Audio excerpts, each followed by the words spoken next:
ಮಾತನ್ನ ನಾವಾಗ ಕೇಳ್ತಿದ್ವಿ. ಈ parallel cinema ಅಂತ ಏನು ಕರಿತೀವಿ ಅಥವಾ ಸದುದ್ದೇಶದ ಸಿನಿಮಾ ಅಂತ ಏನು ಕರಿತೀವಿ, ಅವು ಕಾಲ ಮುಗೀತು ಅಂತ ಹೇಳಿ. ಅದನ್ನು ನಾನು ಯಾವಾಗಲೂ ಹೇಳ್ತಾ ಇರ್ತೀನಿ, ಯಾಕೆ ಅವಾಗೆಲ್ಲ ಅಬಿಚರಿ ಬರೆಯೋದಕ್ಕೆ ಕೂತ್ಕೊತೀವಿ. ಎಲ್ಲ ಭಾಷೆನಲ್ಲೂ ಈಗಲೂ ಒಳ್ಳೆಯ ಸಿನಿಮಾ ಆಗ್ತಾ ಇದೆ. ಸಮಸ್ಯೆ ಇರೋದು ಹಾಗೆ ತಯಾರಾದಂಥ ಸಿನಿಮಾ ಪ್ರೇಕ್ಷಕನಿಗೆ ತಲುಪ್ತಾ ಇಲ್ಲ ಅಷ್ಟೇ. ಮುಂಚೆ ಹೇಗೆ ತಲುಪ್ತಿತ್ತು? ಪತ್ರಿಕೆಗಳ ಮೂಲಕ ತಲುಪ್ತಾ ಇತ್ತು, ಪ್ರದರ್ಶನ ಗೃಹಗಳ ಮೂಲಕ ತಲುಪ್ತಾ ಇತ್ತು. ಇವತ್ತು ಅವೆರಡು ನಮಗೆ ಲಭ್ಯ ಇಲ್ಲ. ಹಾಗಾಗಿ ಈ ಥರ ಸಿನಿಮಾ ಆಗ್ತಿಲ್ಲ ಅಂತಾರಲ್ಲ, ಅದು ಸುಳ್ಳು ಅನ್ನೋದಕ್ಕೆ ಈ ಪರಸ್ಪರ ಒಂದು ಒಳ್ಳೆಯ ಉದಾಹರಣೆ. ಎರಡು ಬಹಳ ಮುಖ್ಯ. ನಾನು ಮೊನ್ನೆ ಒಂದು ಕಡೆ ಯಾರೋ ಕೇಳಿದರು, ಒಳ್ಳೆ ಸಿನಿಮಾ ಬರ್ತಾನೆ ಇಲ್ಲ ಕನ್ನಡದಲ್ಲಿ ಅಂತ. ನಾನು ಹೇಳಿದೆ, ಒಂದು 5 ಸಿನಿಮಾ ಹೆಸರು ಹೇಳ್ತೀನಿ, ಆ 5 ಸಿನಿಮಾವನ್ನ ನೀವು ಯಾರಾದ್ರೂ ಎಷ್ಟು ಜನ ನೋಡಿದಿರ ಹೇಳಿ. ಯಾರೂ ಕೇಳೇ ಇರಲ್ಲ ಸರ್. ಪೆದ್ರೋ ಆಗ್ಬೋದು, ಶಿವಮ್ಮ ಆಗ್ಬೋದು, ಆಮೇಲೆ ಬಾಳೆ ಕೆಂಪ ಆಗ್ಬೋದು, ಇವೆರಡರ ಹೆಸರು ಹೇಳಿದ್ದೆ. ಹಾಗಾಗಿ ಸಮಸ್ಯೆ ಇರೋದು ಫಿಲ್ಮ್ ಮೇಕರ್ಸ್ ಅಲ್ಲ, ಪ್ರೇಕ್ಷಕನಲ್ಲೂ ಅಲ್ಲ. ಈ ಮಧ್ಯ ಕೊಂಡಿ ಏನಿದೆ, ಆ ಕೊಂಡಿ ಕಳಚೋಗಿದೆ ಅಷ್ಟೆ. ಅದನ್ನ ನಾವು ಪುನಃ ಸೃಷ್ಟಿ ಮಾಡಬೇಕು. ಮುಂಚೆ ಬಹಳ ಒಂದು ಆರೋಗ್ಯಕರ ಒಂದು ಬೆಳವಣಿಗೆ ಇತ್ತು. ಹೇಗೆ ಅಂತಂದರೆ, ನನ್ನ ಘಟ್ಸಾದ ಆಗಿರ್ಬೋದು, ಉಳು ಸಿನಿಮಾಗಳಾಗಿರ್ಬೋದು, ಎಲ್ಲವೂ 50 ದಿವಸ 75 ದಿವಸ, ಘಟ್ಸಾದ 75 ದಿವಸ ಹೊಡೀತು. ಜನ ಬಂದರು ಅಂತಲ್ಲ, ನಮ್ಮ ಡಿಸ್ಟ್ರಿಬ್ಯೂಟರ್ಗೆ ಅವ್ರ ಸುಮಾರು ಸಿನಿಮಾಗಳಿರುತ್ತೆ. ಯಾರೋ ಬರ್ತಾರೆ, ನನಗೆ ರಾಜ್ಕುಮಾರ್ ಫಿಲ್ಮ್ ಬೇಕ್ರಿ ಅಂತ. ರಾಜ್ಕುಮಾರ್ ಫಿಲ್ಮ್ ಬೇಕಾದ್ರೆ ಈ ಫಿಲ್ಮ್ ಹಾಕಿ ಬದಲು ಅಂತ. ಹಾಗಾಗಿ ನಮ್ಮ ಸಿನಿಮಾಗಳು ತಲುಪ್ತಾ ಇತ್ತು. ನನಗೆ ನಿಜವಾಗ್ಲೂ ನಡೀತದ ಘಟನೆ ಗೊತ್ತು. ನನಗೆ ಸಣ್ಣ ಸಣ್ಣ ಊರುಗಳಲ್ಲಿ ನಮ್ಮ ಸಿನಿಮಾ ಬೇಕು, ಒಂದು ದೊಡ್ಡ ಬಜೆಟಿನ ಸಿನಿಮಾ ಬೇಕು ಅಂದ್ರೆ ಮೊದಲು ಈ ಥರದ ಒಂದು ಸಿನಿಮಾ ಹಾಕಿ ಅಂತಿದ್ರು. ನಾವು ಸೆಂಟ್ರಲೈಸ್ಡ್ ಡಿಸ್ಟ್ರಿಬ್ಯೂಷನ್ ಬಗ್ಗೆ ಭಾಳ ಕಟುವಾಗಿ ಮಾತಾಡ್ತಿದ್ವಲ್ಲ, ಅದು ನೋಡಿ ಅದರ ಅಡ್ವಾಂಟೇಜಸ್ಸು ಇತ್ತು. ಗಾಂಧಿನಗರದಲ್ಲಿ ಕೂತ್ಕೊಂಡವರು ಅವರು ನಿಮ್ಗೊಂದು ಜನಪ್ರಿಯ ಒಂದು ಅಂತನೋ ಅಥವಾ ಒಂದು ಭೂತಯ್ಯನ ಮಗ ಇವು ಬೇಕು ಅಂದರೆ ನೀವೊಂದು ಕಾಡು ಹಾಕಿ ಅಂತಿದ್ರು. ನೆಕ್ಸ್ಟ್ ಭೂತಯ್ಯನ ಮಗ ಕೇಳ್ತೀನಿ ಅಂತ ಅನಿವಾರ್ಯವಾಗಿ ಹಾಕ್ತಾ ಇದ್ರು.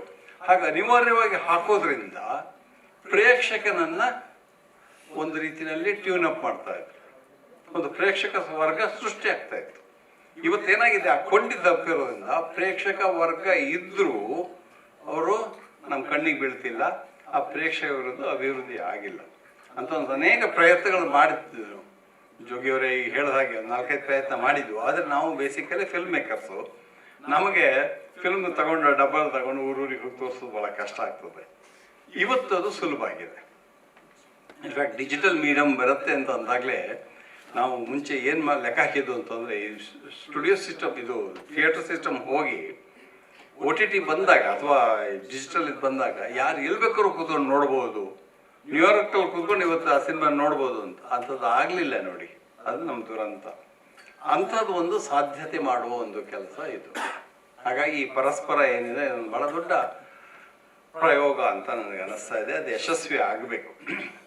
ಎರಡನೇದು, ಈ 2 ಸಿನಿಮಾಗಳ ಬಗ್ಗೆ ಒಂದು ಮಾತು ಹೇಳಲೇಬೇಕು. ಒಂದು, ಚಂಪಾ ಶೆಟ್ಟಿಯವರ ಈ ಕೋಳಿ ಹೆಸರು ಇದೆಯಲ್ಲ,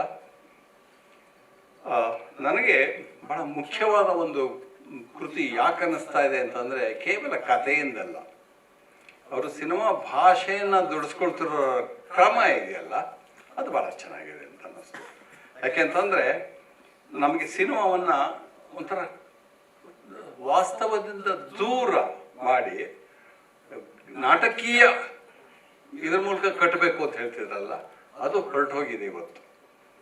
ನಾನು ನಿನಗೇನನ್ನು ಕಟ್ಕೊಡಲ್ಲ, ನಾನು ನಿನಗೆ ತೋರಿಸ್ತೀನಿ ಅಷ್ಟೇ ಅಂತ ಶುರುವಾಗಿದೆ.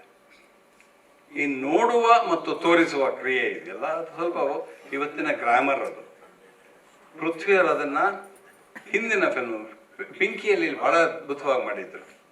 ಪಿಂಕಿಯಲ್ಲಿ ದೊಡ್ಡ ಸ್ಟ್ರೆಂಗ್ತ್ ಏನಿದೆ, ಅದು ತೋರಿಸುವ ಮೂಲಕ ನನ್ನನ್ನು ನೋಡಲು ಪ್ರೇರೇಪಿಸ್ತಾ ಹೋಗುತ್ತೆ. ಕೋಳಿ ಹೆಸರು ಅದೇ ಸಿನಿಮಾ ಮಾಡ್ತಾ ಇದೆ. ಹಾಗಾಗಿ ಈ ಸಿನಿಮಾ ಇದೆಯಲ್ಲ, ಈ ಹೊಸ ಪರಂಪರೆ ಏನಿದೆ, ಹೊಸ ರೀತಿಯಲ್ಲಿ ಭಾಷೆ ಬಳಸೋದೇನಿದೆ, ಇದು ಬರೀ ತೋರಿಸೋದಷ್ಟೇ ಆಗಲ್ಲ. ಪೃಥ್ವಿಯವರೇ ಮತ್ತು ಚಪ್ಪ ಅವರೇ ಬರೀ ತೋರಿಸಿದ್ರೆ ಪ್ರಯೋಜನ ಆಗಲ್ಲ. ಇದ್ರ ಜೊತೆಗೆ ಇದ್ರ ಬಗ್ಗೆ ಆಗಾಗ ಹೇಗೆ ಇದನ್ನು ನೋಡಬೇಕು, ಅನ್ನೋದು ಕೂಡ ನಾವು ಹೇಳಬೇಕಾಗತ್ತೆ.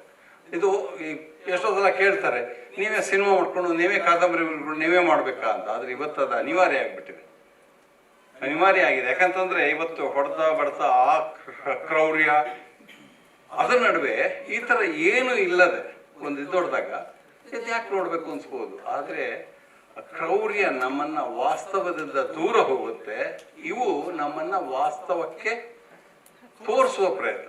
ವಾಸ್ತವನ ನೋಡಿ ಇಲ್ಲೊಂದು ವಾಸ್ತವ ಇದೆ, ಅದನ್ನ ಯಾಕೆ ಗಮನಿಸ್ತಾ ಇಲ್ಲ ಅಂತ ಆ ಥರ ಮಾಡ್ತಾ ಇದ್ದಾರೆ.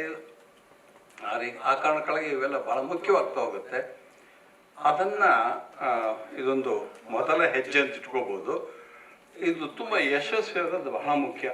ಯಾಕಂತಂದರೆ ಈ ಯಶಸ್ವಿ ಬರೀ ಪೃಥ್ವಿಯವರ ಯಶಸ್ವಿ ಆಗಲ್ಲ ಅಥವಾ ಶಂಪವರ ಯಶಸ್ವಿ ಆಗಲ್ಲ. ಅದು ಕನ್ನಡದಲ್ಲಿ ಈ ಥರ ಸಿನಿಮಾ ಮಾಡೋರು ಎಲ್ಲರಿಗೂ ಒಂದು ಹೊಸ ಹೆಜ್ಜೆ, ಹೊಸ ಹಾದಿ ಸಿಗ್ತಾ ಹೋಗುತ್ತೆ.